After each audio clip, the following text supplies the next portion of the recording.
Good morning and welcome to Namaste today, a loving way to begin your day. I'm Christopher Witecki, your humble host and spiritual life coach. This webisode is for Thursday, February 9th, 2017. Welcome back, friend and neighbor. Namaste. Contrary to the last 4 days of spiritual weather, Sensei says today will be rather sunny and optimistic. In fact, the sun will come out, a rainbow will appear, and it will call your inner child to come out and play. The only question is, will your inner babysitter allow yourself to do so? In today's zodiac weather, I'll be talking about the planets and how we're on countdown to a lunar eclipse in 24 hours. Then later in our tea time, since we're going to have a full moon in Leo, and this is a once-a-year event, I thought it'd be appropriate to talk about our own heart's journey in Tales of the Heart. But first, let's take a listen to today's moods and your zodiac weather. This zodiac weather is for Thursday, February 9th, 2017. Looking at the global emotional forecast, I predict sunny and rather optimistic today. Step 21, when it starts to get fun, is the ruling step of the day, and we are galloping towards the age of Aquarius. On top of that, the moon shifts into Leo, beginning its full moon status tonight and climaxing to a lunar eclipse tomorrow afternoon. Let's take a look at the planets. Well, my friend, I'm happy to report that Step 21 rules the day, and as I like to say, Step 21 is when it starts to get fun. That's because literally 21 is probably the most fun degree of any zodiac sign, and if you ever meet a Step 21 person, by the way, they're usually a load of fun. They're just got something coming out of every hat, ready to have fun in the moment, no matter where they are. That jubilee is what the planets are trying to push you in today, or nudge you in today. And this is really the first step to many steps that lead to a lunar eclipse. That lunar eclipse, by the way, will happen tomorrow around 7 p.m. Eastern, 4 p.m. Pacific, within that hour. And at that point, the planets say that your heart is going to want something, like it wants something for Christmas, or it wishes upon a star. And this want is actually going to help you shift where you believe you belong. That's what Aquarius is all about. We're all working on where do we belong in the universe. And as I've said over and over, you could be playing this out in very small little microcosms, like where do I belong in this family? Where do I belong in this town? Where do I belong in this company? But knowing where you belong in that little petri dish actually allows you to know where you belong in every petri dish. So it's really a discovery of individuality, of where you feel you fit in. The thing is, it's the heart that knows who fits in where. And with this moon moving into Leo, your heart today is starting to speak up. Now, in simple layman's terms, speaking up means that in the beginning of today and leading up to the eclipse tomorrow, your heart will probably go back and forth about things. That's literally what a full moon is. Our feelings are on one side of the gate and our heart is on the other. The sun is our heart. So literally in these beginning stages leading up to the climax or the apex of the full moon, you'll be going back and forth with your heart, and because it's a moon in Leo, it's literally the deepest chambers of your heart. The universe is trying to get you to get your heart behind where it is you belong. Today, you'll be feeling through these options. In fact, Step 21 is a lot of fun because at the end of a Step 21 day, you usually learn something. Step 3, 2 plus 1 makes 3. That's the end of. That's how it nets out at the end of the day. And it's usually something you hadn't considered because up until now, you hadn't really been this high in the story or this high of understanding. It's only now with the fact that we have the sun in Aquarius that at Step 21 we get our heart literally opening up to tell us what it's most interested in and what it wants. So the hard part today really is in listening to your heart, keeping your ear to your heart and not getting distracted by all the silly things in your particular day.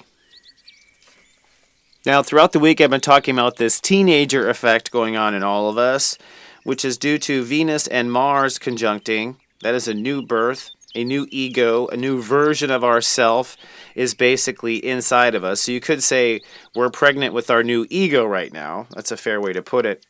And Venus today is at step 4 in Aries, which means today, on this step 21 day where you learn something, today is a day to open up to a new action, something you've never done before, a new part of your character, maybe even a new part of your defenses. In some cases, defending yourself differently, sheltering yourself differently, or a new activity or regimen. So today is an excellent day to try something new. It may lead to something profound. Mars is at step 9, and the interesting thing about step 9 is that's the Grandmaster step of Mars, which means that whatever happens today, whatever activity happens today, whatever you do, like getting off the couch or whatever, it actually encodes into some of your core behavior. So it's kind of like you're recording what you do today, and it's going to turn into a little micro habit. So be conscious of what you do.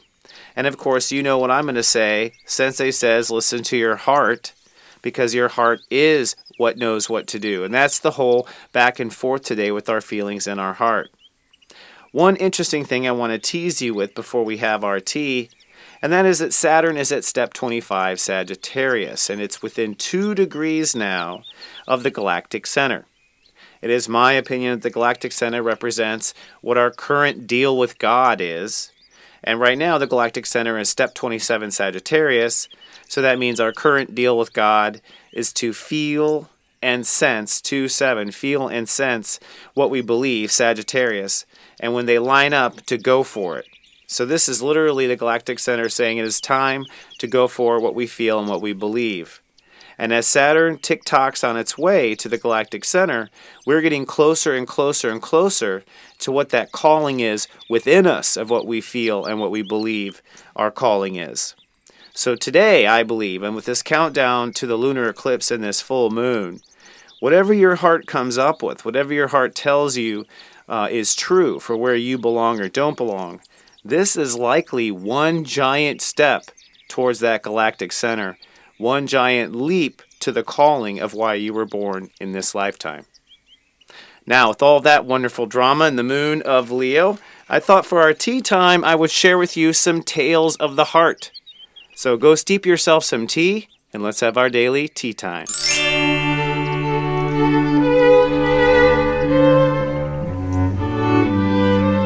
Hello, my friend, and welcome to our tea time. Today's tea time topic is Tales of the Heart. And I have to tell you, just to share a little bit of my heart, that this is coming from a Leo rising and a Leo moon. A man who has dedicated a lot of his life to his heart, but I have struggled to live in my heart. Now, if you study spirituality anywhere, you know that from Jesus to John Lennon, the secret message has been, live in the heart. But how hard is that, right? It's not exactly easy to live in our heart, especially now. We're told to love others. We're told to love ourselves. You try to love your life to the fullest. But how's that going for you? I find that it's very difficult, even with the double Leo, to stay in my heart. And I think with things going on in the world, we get way distracted.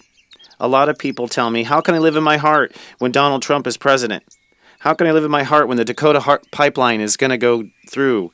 How can I live in my heart when Betsy DeVos is going to run education? All this liberal media, how can I live in my heart? Everyone has this outside excuse of why they can't live in their heart. And the question is, well, why can't you? Are we really going to give the keys to our heart to these other things that we can't control? Are we really going to be such a mean babysitter to ourselves inside that we say, you're not going to have any fun and any joy until these world crisis problems are solved? And I think this is where it comes down to. The battle for love is on the inside, not on the outside. And if you haven't noticed, the things your heart is crying out for is love. You want to love your life. You want to love what you see. You want to love every moment. When I really analyze what it is I'm going for in life, the happiest times in my life is when I'm loving something. Like I'm loving one of my son's jokes that he tells me because he's a quirky Gemini. Or loving my morning coffee. That's honest to God, I do love it. Or loving a song on the radio that comes on at the perfect time. Sometimes my inner child just loves all the pretty colors that are sparkling off of the glass wind chime. I just love things when my heart is allowed to love things. But these things tend to come and go. They're few, far, and in between. And I realized over time that it was going to be up to me to set my life up in the right condition, in the right order, so that I could have a string of things that I love all the time. So if you want to be on the big picture of loving yourself and loving others, you've literally got to pay attention to what your heart wants in the very next scene of your life. What does your heart want in the next 20 minutes? What will make you light up in the next half hour? Really, you have to be thinking on moment-to-moment terms for you ever to get to the big picture of serious joy. One way I like to think of it is, what sort of present can I give myself, like a birthday present, in the next scene I'm about to live in? What can I do for myself that's just a little sparkly good, a little bit of eye candy, as I call it, ways to love myself, that will make me just have a little bit more reason to want to move forward and go to the next step. One joy leads to the next joy, and each joy leads to more serious joy. Now, this all sounds simple and easy. What is the problem with Techie? Well, the problem is the rest of me gets in the way.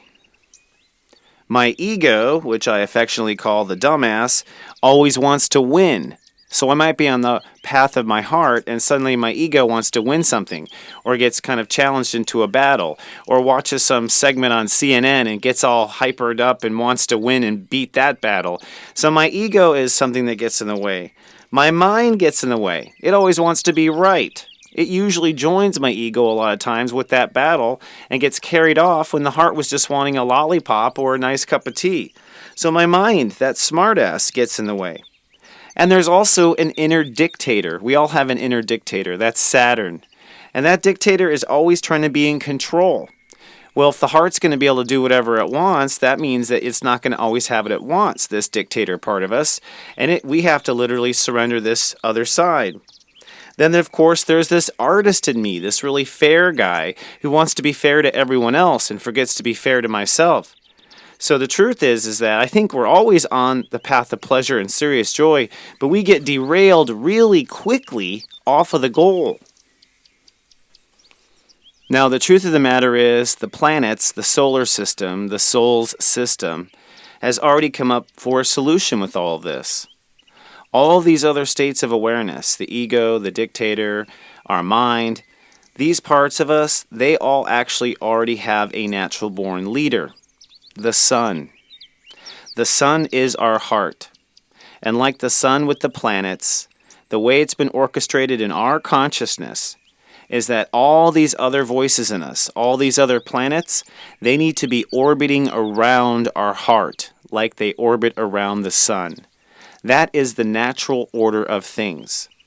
And even though science has made us smarter, and weaponry has made us stronger, and all these things have made the planets much stronger than they normally are, they are still here to serve the heart, the sun. Each of these states of awareness is here for your joy, not to take you away from it. So I think enlightenment is a lot about giving these other states of awareness other things to do that will bring them joy and lead to your joy both. A lot of times, each of these states can be talked into new avenues. I'll explain. Let's say my ego is demanding to have some project done by tomorrow. And my ego wants it done and wants it done now. Now that's something that will bring the ego, quote, joy. And so the ego is fighting for that, and the ego is fighting with myself. But my heart, let's say, wants something else. So my solution to this, when we have this conflict between one state and another, is not what you might think. It's that in that moment, in order for the planets to serve the heart, or the planets to serve the sun must serve the planets. In other words, it's up to your heart to give your ego a loving alternative. So your ego wanted the project done tomorrow, but your heart might say, tell you what, ego, we'll do the project in 2 days, and as a loving gesture, why don't we just let go of half the project and not even be associated with it? Because my heart's only in this part anyways. So when the heart looks for a solution for the ego, which is usually to let the ego off the hook, because that's why these other states need the heart. These other states will run too far. They'll go out into outer space and never come back unless that love brings them back. So it's necessary for your heart to come in and dismiss and give the ego something it wants even better. Or you could just say, hey, ego, how about we don't even try to prove ourselves in this thing? How about we just do this and look cool over here? And the ego might be like, okay, cool, because the ego just wanted to look cool. It didn't necessarily have itself attached, I think, to any one battle or two. This is thinking from a heart-centric life, is what I'm learning. And I have to say, am I great at this? No, I'm like 2 weeks old in this and sharing with you right away. But what I'm realizing is to love ourselves, to actually love ourselves. If you want to say, do you love yourself? Yes, I do. Well, no. Do you love yourself? The answer is, yes, you do if you are responding to yourself with loving solutions. So if everything in life that has a problem, like the ego's problem, it wants something done tomorrow, or the mind's problem that it wants to think about this all night, if you come inside from a loving solution, give a loving solution to yourself, one that an angel would give you, or one that Christ would give you, or Mother Mary, or Buddha, or whoever your highest idea of grace is, whatever they would do in a loving way, you do. And see how your loving tone changes. In fact, I challenge you, if your heart's up to it, to try it for 1 day. Take one step today and try to respond to every one of your needs with the loving solution. See where you end up. You might be super surprised. All right, my friend, I am so grateful in the most loving way to be here for you every day. Thank you for sharing me with your friends and posting me on Facebook and all of that. I do see all of that, and my heart glows when I see it. I'm so grateful. I hope you have a wonderful 24 hours and you come into your heart. I'll be back tomorrow for our lunar eclipse update. Until then, remember, I love you, and live, love, be. Live, love, be.